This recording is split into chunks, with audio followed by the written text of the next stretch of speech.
Hello ಎಲ್ಲರಿಗೂ ನಮಸ್ಕಾರ. Welcome back to Jet Set. ನಾನು ನಿಮ್ಮ ರಜನೀಶ್. ಎಲ್ಲರೂ ಹೇಗಿದ್ದೀರಾ? ಎಲ್ಲರೂ ಚೆನ್ನಾಗಿದ್ದೀರಾ ಅನ್ಕೊಂಡಿದ್ದೀನಿ. ಈ ದಿನ ಒಂದು ವಿಶೇಷವಾದಂಥ ಒಂದು ವಿಡಿಯೋದೊಂದಿಗೆ ನಿಮ್ಮ ಮುಂದೆ ನಾನು ಬಂದಿದ್ದೀನಿ. ಈ ವಿಡಿಯೋದಲ್ಲಿ ಬೆಂಗಳೂರಿನ ಹೃದಯ ಭಾಗದಲ್ಲಿರುವಂಥ ಇಸ್ಕಾನ್ ಮಂದಿರದ ಬಗ್ಗೆ ಈ ವಿಡಿಯೋದಲ್ಲಿ ನಿಮಗೆ ತಿಳಿಸ್ಕೊಡ್ತೀನಿ. ಈ ಇಸ್ಕಾನ್ ಮಂದಿರ ಬೇರೆ ಇಸ್ಕಾನ್ ಮಂದಿರಗಳಿಗಿಂತ ತುಂಬ ವಿಭಿನ್ನವಾದಂಥ ಒಂದು ಇಸ್ಕಾನ್ ಮಂದಿರ. ನೀವು ಭಾರತದಲ್ಲಿ ಎಷ್ಟೋ ಇಸ್ಕಾನ್ ಮಂದಿರಗಳಿದೆ, ಆದರೆ ದ್ರಾವಿಡ ವಾಸ್ತುಶೈಲಿಯನ್ನು ಹೊಂದುವಂಥ ಹಾಗೂ ನಗರ ಪ್ರದೇಶದಲ್ಲಿರುವಂಥ ಏಕೈಕ ಇಸ್ಕಾನ್ ಮಂದಿರ ನಮ್ಮ ಬೆಂಗಳೂರಿನಲ್ಲಿರುವಂಥ ಇಸ್ಕಾನ್ ಮಂದಿರ. ಈ ಇಸ್ಕಾನ್ ಮಂದಿರಕ್ಕೆ ಎಲ್ಲ ಧರ್ಮದ ಜನರು ಸಹ ಹೋಗ್ಬೋದು, ಎಲ್ಲ ಜಾತಿ ಧರ್ಮ ಯಾವುದೇ ಭೇದ ಭಾವ ಇಲ್ಲ, ಎಲ್ಲರೂ ಸಹ ಹೋಗ್ಬೋದು. ಸೊ ಈ ವಿಡಿಯೋದಲ್ಲಿ ನಿಮಗೆ ಅಲ್ಲಿನ ಒಂದು ಹೇಗಿರುತ್ತೆ, ಇಸ್ಕಾನ್ ಮಂದಿರದ ಒಳಗೆ ಎಲ್ಲ ಯಾವ ರೀತಿ ಇರುತ್ತೆ ಅನ್ನೋದನ್ನ ಹಾಗೂ ಎಜುಕೇಷನ್ ಪರ್ಪಸ್ಗಾಗಿ ಈ ವಿಡಿಯೋದಲ್ಲಿ ನಿಮಗೆ ತಿಳಿಸ್ಕೊಡ್ತೀನಿ. ನೀವು ತುಂಬ ಸಲ ವಿಸಿಟ್ ಮಾಡಿರ್ಬೋದು. ಸೊ ಯಾರಾದರೂ ವಿಸಿಟ್ ಮಾಡಿಲ್ಲ ಅಂತಂದರೆ ಅಂಥವ್ರಿಗಾಗಿ ಈ ವಿಡಿಯೋ. ಇದು ನಮ್ಮ ಭಾರತದ ಹಾಗೂ ನಮ್ಮ ಬೆಂಗಳೂರಿನ ಹೆಮ್ಮೆಯ ಮಂದಿರ ಅಂತ ಹೇಳಿದ್ರು ಸಹ ತಪ್ಪಾಗಲ್ಲ. ಕಾರಣ ಯಾಕಂತಂದರೆ ಇದು ಎಷ್ಟೋ ಜನಕ್ಕೆ ಇದು ಅನ್ನದಾನಕ್ಕೆ ತುಂಬ ಫೇಮಸ್ಸು. ಅನ್ನಪ್ರಸಾದ ಮಾಡುವಂಥ ಒಂದು ಇಸ್ಕಾನ್ ಮಂದಿರಗಳಲ್ಲಿ ತುಂಬ ಪ್ರಸಿದ್ಧಿ ಪಡೆದಂಥ ಇಸ್ಕಾನ್ ಟೆಂಪಲ್ ಇದಾಗಿದೆ. ಇದು ನಮ್ಮ ಭಾರತದ ನಮ್ಮ ಬೆಂಗಳೂರಿನ ಹೆಮ್ಮೆಯ ಇಸ್ಕಾನ್ ಮಂದಿರ. ಸೊ ಅದರ ಬಗ್ಗೆ ನಾನು ನಿಮಗೆ ಈ ವಿಡಿಯೋದಲ್ಲಿ ತಿಳಿಸ್ಕೊಡ್ತೀನಿ. ಸೊ ನೀವಿನ್ನೂ ನನ್ನ ಚಾನಲ್ನ ಸಬ್ಸ್ಕ್ರೈಬ್ ಮಾಡಿಲ್ಲ ಅಂದರೆ ದಯವಿಟ್ಟು ಸಬ್ಸ್ಕ್ರೈಬ್ ಮಾಡಿ. ಹಾಗೆ ನಾನು ಹಾಕುವಂಥ ಎಲ್ಲ ವೀಡಿಯೋಸ್ಗಳು, ಟ್ರಾವೆಲ್ಲು, ಹೆರಿಟೇಜ್ ವೀಡಿಯೋಸು ಇದೆಲ್ಲ ನಿಮ್ಗೆ ಸಿಗಬೇಕು ಅಂತಂದರೆ ಬೆಲ್ ಬಟನ್ ಒತ್ತಿ. ಸೊ ಮತ್ತಿನ್ಯಾಕೆ ತಡ, ಬನ್ನಿ ಈ ವಿಡಿಯೋದಲ್ಲಿ ಹೋಗೋಣ.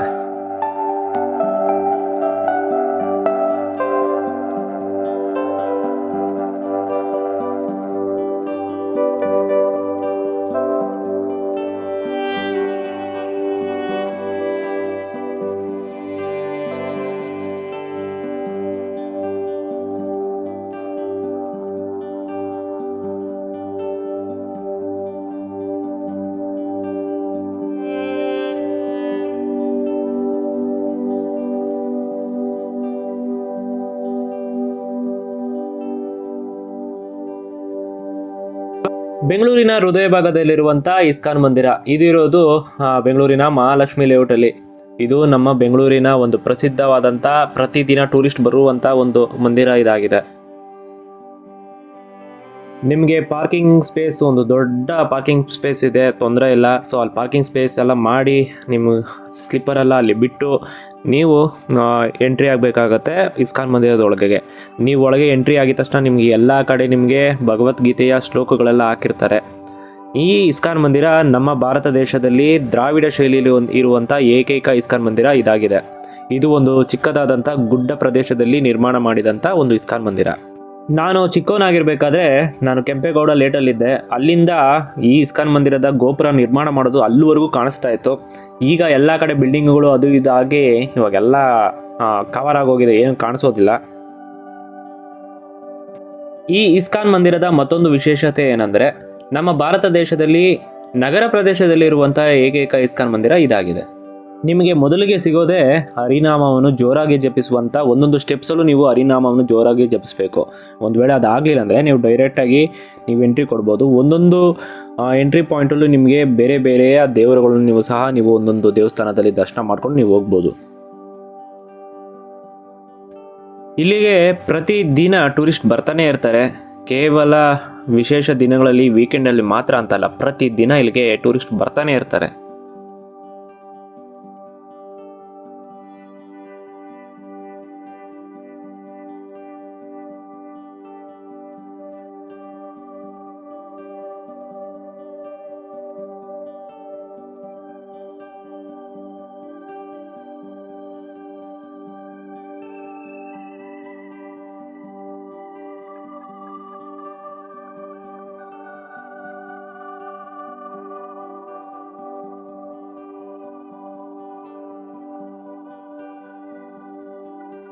ಈಗ ನೀವು ನೋಡ್ತಾ ಇರೋದು ಮುಖ್ಯವಾದಂಥ ದೇಗುಲ.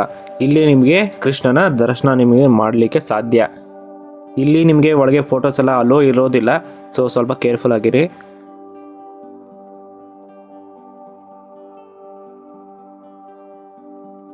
ಅಲ್ಲಿ ಮುಂದ್ಗಡೆ ನಿಮಗೆ ಯಾವಾಗ ಇದು ಸ್ಥಾಪನೆ ಆಯಿತು ಅನ್ನೋದೆಲ್ಲ ಹಾಕಿದ್ದಾರೆ.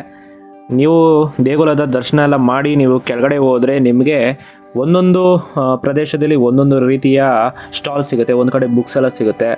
ಹಾಗೆ ಮನುಷ್ಯನ ಜೀವನ ಯಾವ ರೀತಿ ಶುರು ಆಯಿತು, ಅವನು ಸಾಯೋದು, ಅದ್ರ ಬಗ್ಗೆ ಎಲ್ಲ ಅಲ್ಲಿ ಕೊಟ್ಟಿದ್ದಾರೆ. ಹಾಗೆ ಮತ್ತೊಂದು ಕಡೆ ನೀವು ಹೋದರೆ ನೀವು ಬೇರೆ ಸ್ಟಾಲಲ್ಲಿ ನೀವು ಬೇರೆ ಬೇರೆ ಐಟಮ್ಸು, ಭಗವದ್ಗೀತೆ ಅಥವಾ ಬುಕ್ಸು ಮತ್ತು ಕೃಷ್ಣನ ಸ್ಟ್ಯಾಚು ಈ ರೀತಿ ತಗೋಬೋದು. ಇಲ್ಲಿ ನೀವು ನೋಡ್ತಾ ಇರೋದು ಇಸ್ಕಾನ್ ಮಂದಿರ ಯಾವ ರೀತಿ ಸ್ಥಾಪನೆ ಆಯಿತು, ಬೆಂಗಳೂರಲ್ಲಿ ಯಾವ ರೀತಿ ಸ್ಥಾಪನೆ ಆಯಿತು, ಇಲ್ಲಿ ಇಸ್ಕಾನ್ ಮಂದಿರದ ಸಹಾಯ ಹೇಗೆ ಮಾಡ್ತಾರೆ ಜನಗಳಿಗೆ, ಬಡ ಜನರಿಗೆ ಅನ್ನೋದು, ಮತ್ತು ಅನ್ನದಾನ, ಇದರ ಬಗ್ಗೆ ಎಲ್ಲ ಕೊಟ್ಟಿದ್ದಾರೆ. ಕಲ್ಚರಲ್ ಆ್ಯಕ್ಟಿವಿಟೀಸ್ ಬಗ್ಗೆ ಕೊಟ್ಟಿದ್ದಾರೆ. ಸೊ ಇದರೆಲ್ಲ ನೀವು ನೋಡ್ಬೋದು.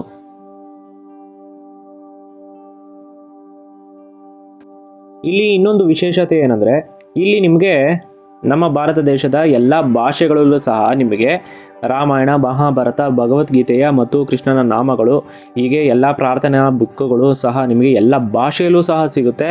ಹಾಗೆ ಎಲ್ಲ ಭಾಷೆಯಲ್ಲೂ ಸಹ ನಿಮಗೆ ಅಲ್ಲಿ ಸೇವಕರನ್ನು ಸಹ ನೀವು ನೋಡ್ಬೋದು. ಇದು ಇಲ್ಲಿನ ವಿಶೇಷತೆ.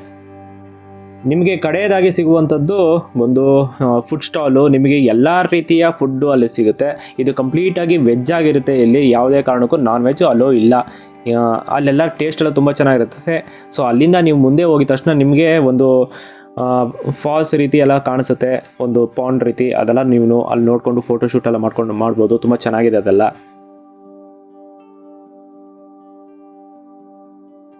ಇಸ್ಕಾನ್ ಮಂದಿರದಲ್ಲಿ ಕೊಡುವಂಥ ಕಿಚಡಿಗೋಸ್ಕರ ಎಷ್ಟೋ ಜನ ಇಲ್ಲಿ ಬರ್ತಾರೆ. ಆ ಕಿಚಡಿ ತಿಂದರೆ ತುಂಬ ಟೇಸ್ಟಿಯಾಗಿರುತ್ತೆ. ಈ ಕಿಚಡಿ ತಿನ್ನೋದಕ್ಕೋಸ್ಕರ ಅಲ್ಲಿ ತುಂಬ ದೊಡ್ಡದಾದಂಥ ಹಾಲಿದೆ. ಅಲ್ಲೆಲ್ಲ ಸ್ವಲ್ಪ ಹೊತ್ತು ನೀವು ರೆಸ್ಟ್ ತಗೋಬೋದು.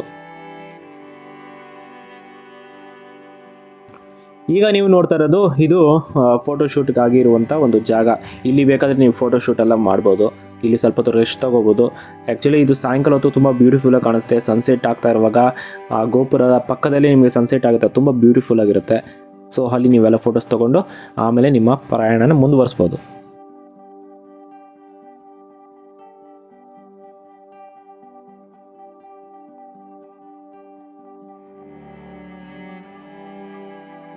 ವೀಕೆಂಡಲ್ಲಿ ಬೆಳಗ್ಗೆ 7ರಿಂದ ಸಂಜೆ 8 ಗಂಟೆವರೆಗೂ ಓಪನ್ ಇರುತ್ತೆ. ಸೊ ನೀವು ಯಾವಾಗ ನಿಮಗೆ ಸಮಯ ಆಗುತ್ತೋ ಒಮ್ಮೆ ಈ ಇಸ್ಕಾನ್ ಮಂದಿರಕ್ಕೆ ಭೇಟಿ ನೀಡಿ. ಸೊ ಇದಾಗಿತ್ತು ಇಸ್ಕಾನ್ ಮಂದಿರದ ಒಂದು ವಿಡಿಯೋ.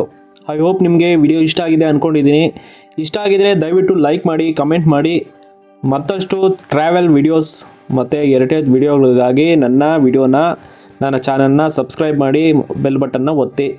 ಸೊ ಮತ್ತೊಂದು ವಿಡಿಯೋದೊಂದಿಗೆ ಮತ್ತೊಂದು ಜಾಗದಲ್ಲಿ ಮತ್ತೆ ನಾನು ನಿಮ್ಮನ್ನ ಭೇಟಿ ಆಗ್ತೀನಿ. ಅಲ್ಲಿವರೆಗೂ ನಾನು ನಿಮ್ಮ ರಜನೀಶ್. ಟಾಟಾ, ಬಾಯ್ ಬಾಯ್.